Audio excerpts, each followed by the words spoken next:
প্রিয় বন্ধুগণ, অনেকেই পাঙ্গাস মাছ বাজার থেকে কেটে আনেন। দেখেন, পাঙ্গাস মাছ বাসায় আনলে কিভাবে মাছটাকে পরিষ্কার করে কাটতে হবে। পাতা, এই পাতাটাকে আমরা বলি খসখসি পাতা। এই গাছের পাতা দিয়ে সুন্দর করে ডলে উপরের যে কালো আইস আছে, সেই আইসটা একদম মানে পিচ্ছিল জাতীয় আইসটা আছে, সেই আইসটা একদম ক্লিয়ার হয়ে যাবে। দেখতে পাচ্ছেন, ম্যাজিকের মতো ডলা দেওয়ার সাথে সাথে একেবারেই উঠে যাচ্ছে। এর জন্য আমরা এই পাঙ্গাস মাছ বাজার থেকে কখনো কেটে আনি না, এভাবে আস্তা নিয়ে আসি এবং বাসায় এনে সুন্দর করে দেখেন ডলা দেওয়ার সাথে সাথে আইসগুলো উঠে যাচ্ছে। অনেকেই বলে পাঙ্গাস মাছ খাই না, গন্ধ করে, এই বিভিন্ন কথা বলে।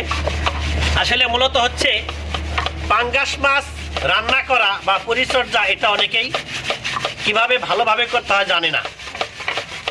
আমার বিশ্বাস, যদি কেউ পাঙ্গাস মাছ এইভাবে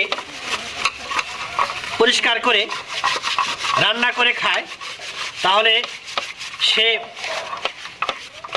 রেগুলার পাঙ্গাস মাছ খাবে। আর আমরা রেগুলারই পাঙ্গাস মাছ খাই, কারণ পাঙ্গাস মাছ খুব স্বাদের মাছ। বিশেষ করে আমার ছেলে এবং মেয়ে খুব পছন্দ করে।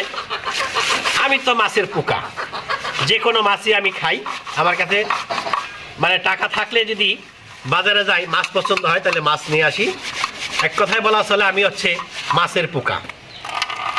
তো প্রিয় বন্ধুগণ, দেখেন, এখন দেখেন, এই যে ধোয়ার পরে দেখেন কি সুন্দর হয়ে গেল। এখন আপনার যে কেউ দেখলে মাছটা পছন্দ করবে যে কত সুন্দর ধবধবে পরিষ্কার হয়ে গেল। দেখেন দেখেন বন্ধুরা, দেখেন দেখেন, এটাকে বলে ম্যাজিক। এবং এই পাঙ্গাস মাছ খাওয়া, এরপরে দেখেন আরেকটা বিষয় হচ্ছে, যদি যার বাড়ি খসখসি পাতা নাই, এই ধরনের যে নেটের যে জালগুলো থাকে, যে মাজনি বলি আমরা, থাল বাসন যে মাজা হয়, প্লেট মাজা হয়, সেই মাজন দিয়ে এরকম মাজলে দেখতে পাচ্ছেন মানে মাছ কাটার আগেই দেখতে কত সুন্দর লাগছে। এবং আমি প্রত্যেক মাসেই এইরকম বড় পাঙ্গাস একটি হলেও কিনি, কারণ আমার লাগে, আমার বাচ্চারা খায় এবং আমিও খাই।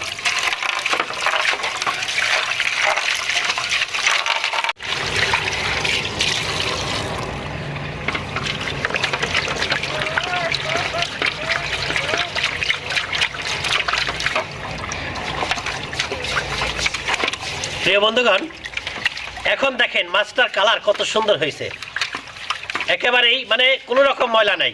দেখতে পাচ্ছেন, এইভাবে যারা পাঙ্গাস মাছ পরিষ্কার করে কেটে সুন্দর করে রান্না করে খাবেন, মাছের কোনো রকম গন্ধ করবে না।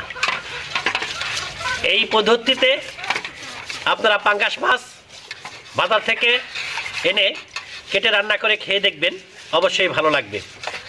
যারা পাঙ্গাস মাছ খান না, আজই চেষ্টা করুন এইভাবে পরিষ্কার করে খেতে।